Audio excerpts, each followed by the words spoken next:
नमस्कार, मैं अरुंधति आप सबों का महिला आंचल के इस पृष्ठ पर स्वागत करती हूँ। आज संवाद श्रृंखला की कड़ी में हमारे साथ जुड़ेंगे वीरेंद्र यादव जी।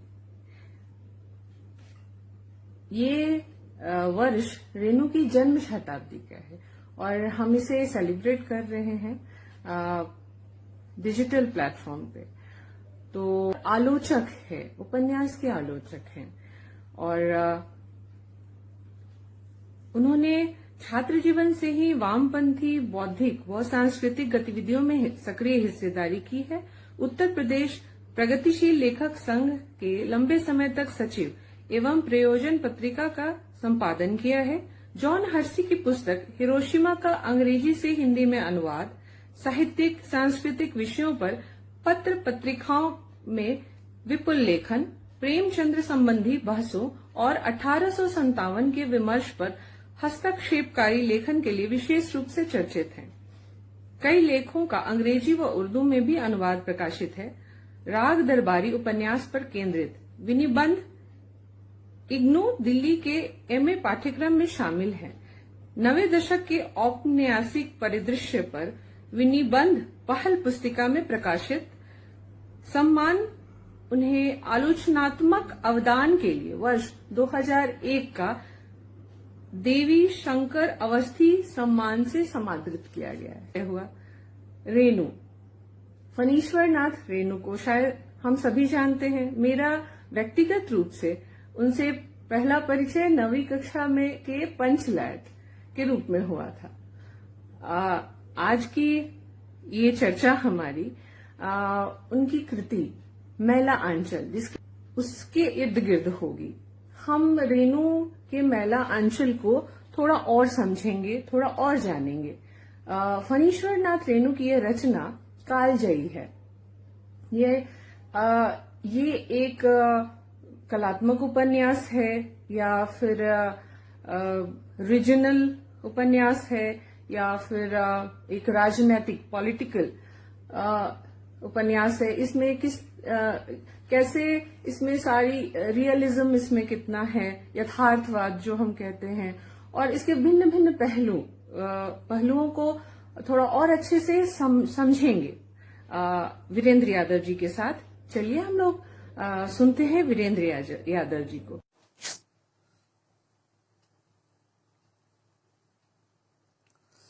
रेणु शताब्दी वर्ष में महिला आंचल की यह चर्चा रेणु की वैचारिकी से भी गुजरना है। दरअसल रेणु की वैचारिक निर्मिति साहित्य से न होकर के सक्रिय राजनीतिक कर्म से हुई थी। तरुणाई में ही वे स्वाधीनता आंदोलन में जेल गए। 1942 में उन्होंने पुनः आंदोलन में सक्रिय भागीदारी की। इस दौरान सोशलिस्ट पार्टी की राजनीति से वे सक्रियता से जुड़े और समाजवादी साहित्य का उन्होंने अध्ययन किया। समाजवादी साहित्य के अध्ययन और समाजवादी राजनीति यानी सोशलिस्ट पार्टी की राजनीति से जुड़ाव ने उनकी वैचारिकी को निर्मित किया। लेकिन यह सब करते हुए रेणु उस तरह के कट्टर पार्टीवादी न हुए जैसा साधारणतः लोग हो जाते हैं।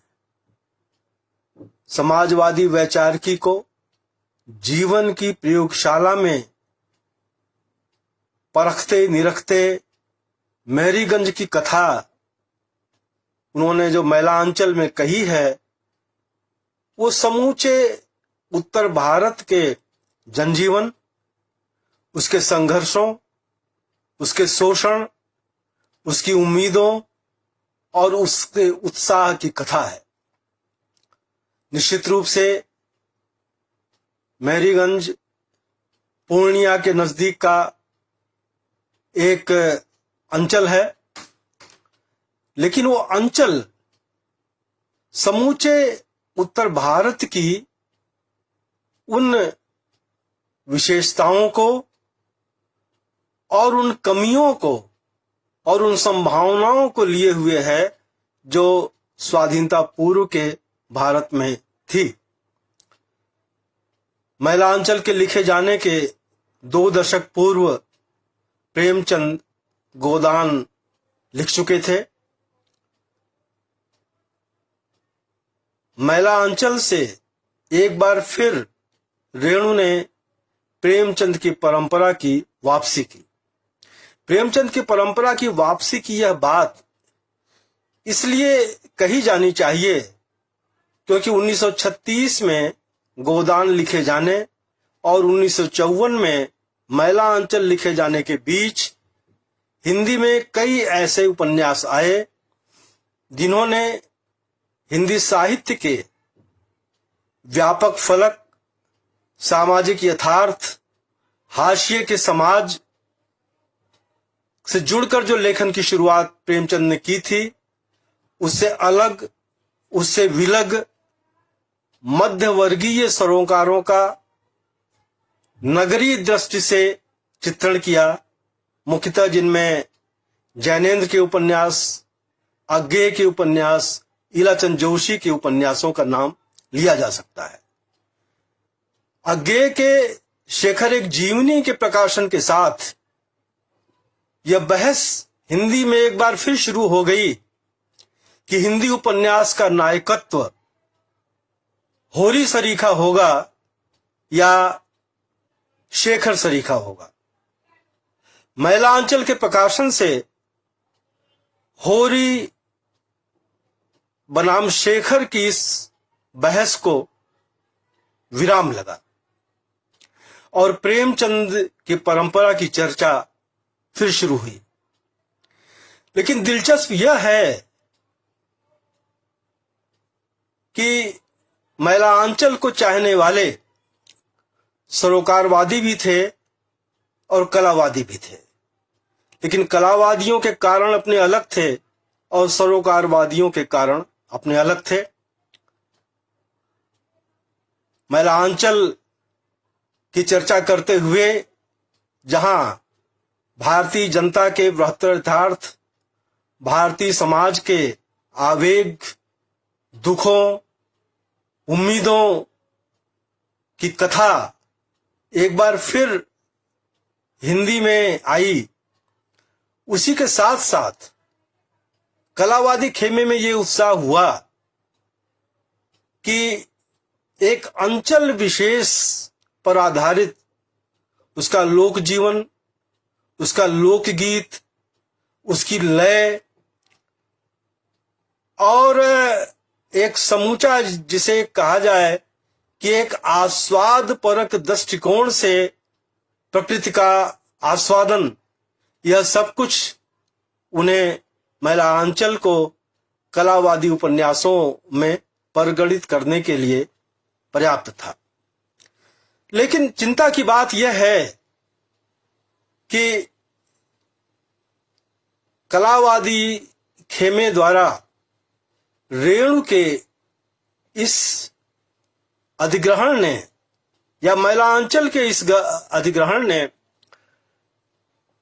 रेणु के जो वास्तविक नेतार्थ थे, जो मैलांचल का कथ्य जिस तरह से व्यापक सामाजिक सरोकारों से निसृत था, उसकी चर्चा कहीं पृष्ठभूमि में चली गई।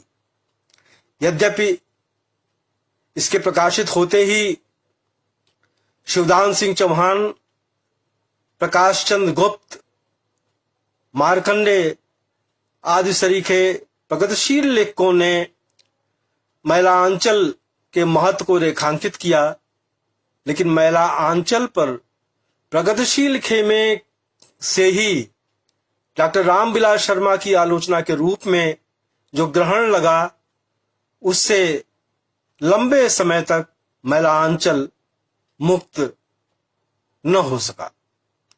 और एक दूसरी बात कि रेणु ने मैलांचल को स्वयं आंचलिक उपन्यास करार दिया था। आंचलिक उपन्यास करार देने के कारण इसे आंचलिकता की सीमा में बांध कर ही इसकी चर्चा, इसका विश्लेषण शुरू हो गया।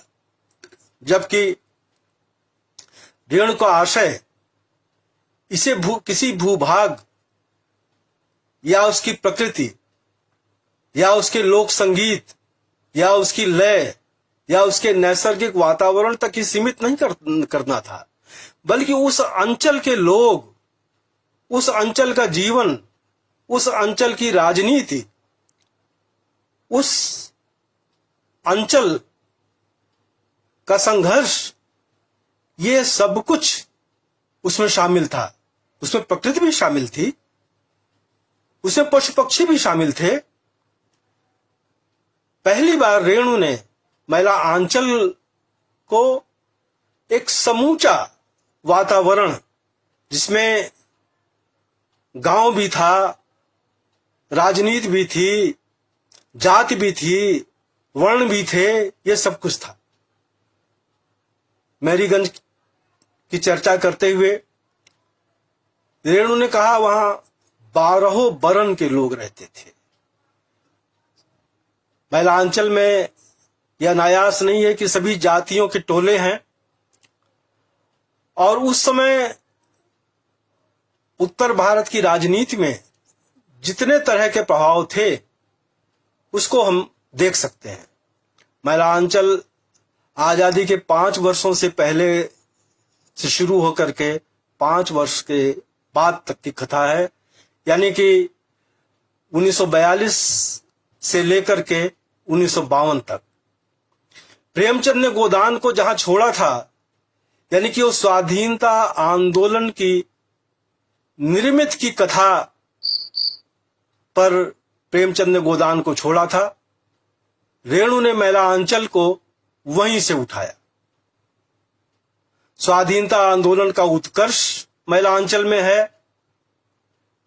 तो स्वाधीन भारत में कांग्रेस के नेतृत्व में जो राजनीति उभरी, उसके अपकर्ष का भी चित्रण महिलांचल में है। ध्यान देने की बात यह है कि महिला आंचल के समूचे कथ्य में स्थानीय राजनीति के जो कारक हैं, वो चाहे बालदेव हो, बामनदास हो, कालीचरण हो, चरित्र कर्मकार हो, ये सारे लोग हाशिए के समाज के लोग हैं। स्वाधीनता आंदोलन की विभिन्न धाराओं में शामिल होकर के ये समाज की नियति और व्यापक राजनीति में हस्तक्षेप करके अपनी व्यक्तिगत नियत को बदलने का लक्ष्य नहीं रखते। सोचने की बात यह है कि हाशिए के समाज में राजनीति की इस चेतना का सृजन करके रेणु महिलांचल में क्या संदेश देना चाहते हैं। संदेश बहुत साफ है कि स्वाधीनता के आंदोलन में गांधी के चमत्कारिक व्यक्तित्व के प्रभाव में ग्रामीण जन किस तरह से उनके प्रभाव में था, और वहीं कांग्रेस और गांधीवाद से अलग एक परिवर्तन की राजनीति की आकांक्षा लिए उसी गांव में, उसी समाज में लोग थे जो शुरू में स्वाधीनता आंदोलन में या कांग्रेस की राजनीति में ही शामिल थे, लेकिन उससे विलग होकर के वो समाजवादी राजनीति में शामिल हुए। कालीचरण इसका प्रतीक है कि वो कांग्रेस छोड़ करके समाजवादी राजनीति में शामिल होता है।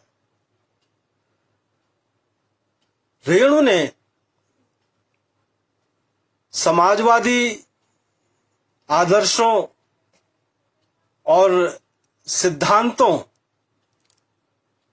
की रोशनी में यह तथ्य भी रेखांकित किया कि आदर्श और यथार्थ के बीच कितनी दूरी है। कालीचरण एक आदर्शवादी युवक था। वो गांव के निम्न वर्गीय लोगों, हलवाहों, चरवाहों या दूसरे हाशिए के समाज के लोगों के दुख दर्दों में सहभागी बन करके उसने नेतृत्वकारी भूमिका निभाई।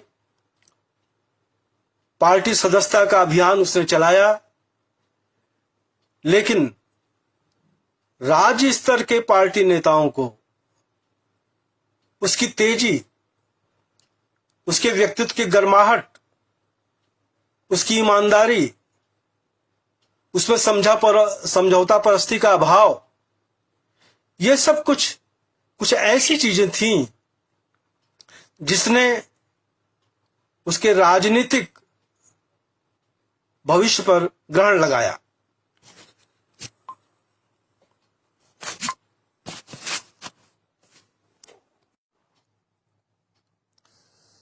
चरित्र कर्मकार भी एक ऐसा ही पात्र है। वह गरीबों और हाशिए के समाज के संघर्षशील लोगों का मददगार है। जब तक वो अपनी गतिविधियों से पार्टी के लिए चंदा जुटाता था, तब तक तो वो सोशलिस्ट पार्टी का चहेता कार्यकर्ता था।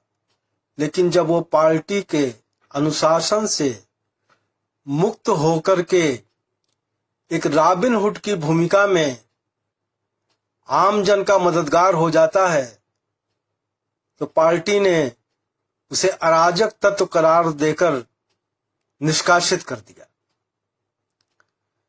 चरित्र कर्मकार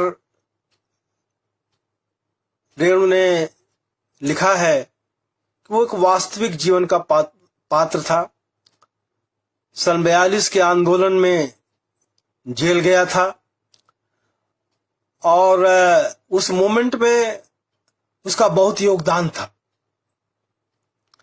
जाहिर है कि उसके योगदान का लाभ बड़े नेताओं ने उठाया, लेकिन बाद में वो उस पार्टी से निष्कासित किया गया।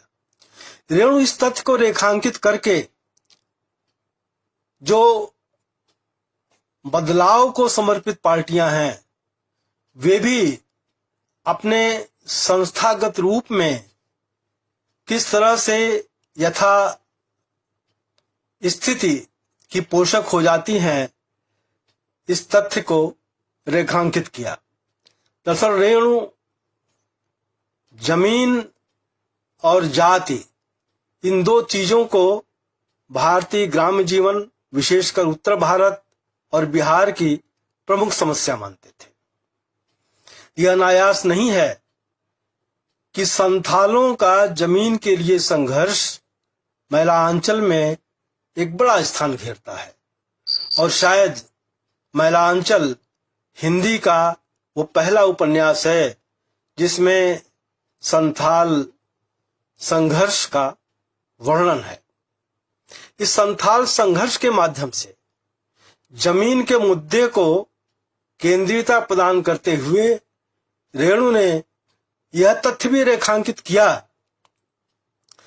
कि जमीन को लेकर के जो भी अधिनियम बनाए गए गरीबों के पक्ष में, उसका क्रियान्वयन जिस तंत्र के द्वारा होना था, उस तंत्र पर वही लोग काबिज थे जो जमीन के लाभार्थी थे, यानी कि जो भूस्वामी थे। तो उस वर्ग के रहते हुए कोई भी कानून आसानी से सफल नहीं हो सकता था। जाति यानी जाति श्रेष्ठता का मुद्दा रेखांकित करके मैलांचल में रेणु ने वर्णाश्रम व्यवस्था के उस तंत्र को रेखांकित किया जिसमें जो जितने ऊंचे पाए पर था वो उतना ही बड़ा भूमिधर था और समाज के वर्णाश्रम व्यवस्था के जो निचले पाए के लोग थे वो किस तरह सर्वहारा और भूमिहीन थे। यहां पर मैलांचल के एक पात्र का उल्लेख किया जाना आवश्यक है। आज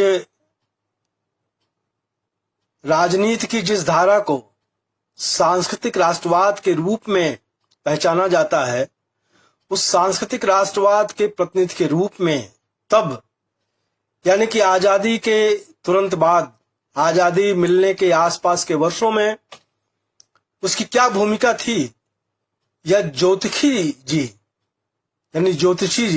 जी मैलांचल के बाभन टोले के ज्योतिषी जी के माध्यम से बखूबी उद्घाटित होता है।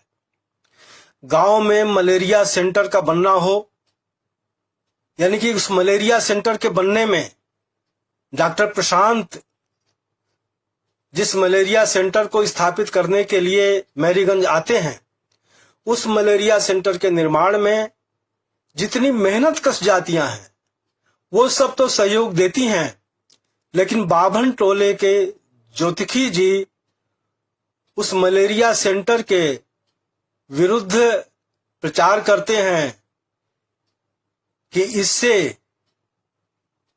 इसके टीके से काफी लोग जीवित नहीं रहेंगे और एक नए किस्म की बीमारी फैल जाएगी। ज्योतिषी जी की इस भूमिका को आगे विस्तार देते हुए रेणु ने उपन्यास के अंत में गांधी जी की मृत्यु के समय ज्योतिषी जी की भूमिका को जिस तरह संकेतित किया है, यानी गांधी जी की मृत्यु के बाद जब गांव में शोक उत्सव मनाया जाता है तो उस शोक उत्सव में गांव के लोग क्यों भागीदार न बने, उनको निरुत्साहित किया ज्योतिषी जी ने, और उसके पीछे की सोच, उसकी राजनीति को संकेतों में रेणु ने व्यक्त किया है। उसके अतिरिक्त गांव में जब पिछड़े समाज का आंदोलन, जनेऊ पहनने का आंदोलन या इस तरह का एक संस्कृतिकरण का जो आंदोलन वहां की जनता के द्वारा, वहां के शूद्र, जब जनेऊ पहनने का आंदोलन शूद्र समाज द्वारा किया जाता है, तब ज्योतिषी जी के बुलावे पर काली टोपी वाले गांव में आते हैं उस आंदोलन का विरोध करने के लिए। तो सांस्कृतिक राष्ट्रवाद की इस भूमिका को 1954 में जिस मुखर ढंग से रेणु ने रेखांकित किया, उसे आज नए संदर्भों में अवश्य विश्लेषित किया जाना चाहिए। दरअसल मैलांचल संपूर्णता में एक राजनीतिक उपन्यास है। यूं तो उसमें प्रेम कथा भी है, दलित कथा भी है, लेकिन स्वाधीन भारत की राजनीति के रग रेशे और उसकी एक जिसे कहा जाए कि राजनीति के जो मुख्य तत्व मैलांचल में जिस तरह से उजागर हुए हैं, वो आजादी के बाद किसी उपन्यास में पहली बार था। प्रश्न इस बात का है कि मैलांचल को अब तक एक आंचलिक उपन्यास के रूप में पढ़कर, समझकर, समझाकर सीमित किया जाता रहा है। जब इस उपन्यास के सामाजिक और राजनीतिक अर्थ सही परिप्रेक्ष्य में उद्घाटित होंगे, तब भी क्या यह उपन्यास उन लोगों की दृष्टि में जो अराजनीति की राजनीति के पैरोकार हैं, यह इतना ही महत्वपूर्ण रहेगा? अंत में मैं यह जरूर कहना चाहूंगा कि महिला अंचल तब भी और अब भी उत्तर भारत की राजनीति, उत्तर भारत के ग्राम समाज का काल पात्र सरीखा दस्तावेज है। जब जब बिहार और हिंदी प्रदेश की राजनीति को उसके व्यापक संदर्भों में समझने की आवश्यकता पड़ेगी, इस उपन्यास के समाज शास्त्रीय अर्थों को पुनः चर्चा में लाया जाना आवश्यक होगा। और मैं समझता हूं कि रेणु शताब्दी के इस वर्ष में महिला आंचल के इन छिपे हुए, या यह भी कहा जाना चाहिए कि इन छिपाए गए निहितार्थों को नए संदर्भों के साथ आज की नई परिस्थितियों के संदर्भ में फिर से उद्घाटित किया जाना चाहिए।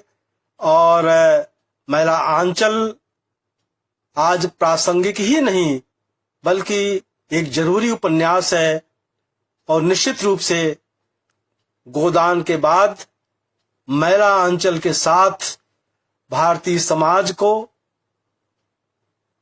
व्यापक हाशिए के समाज को समझने की एक नई दिशा मिलती है।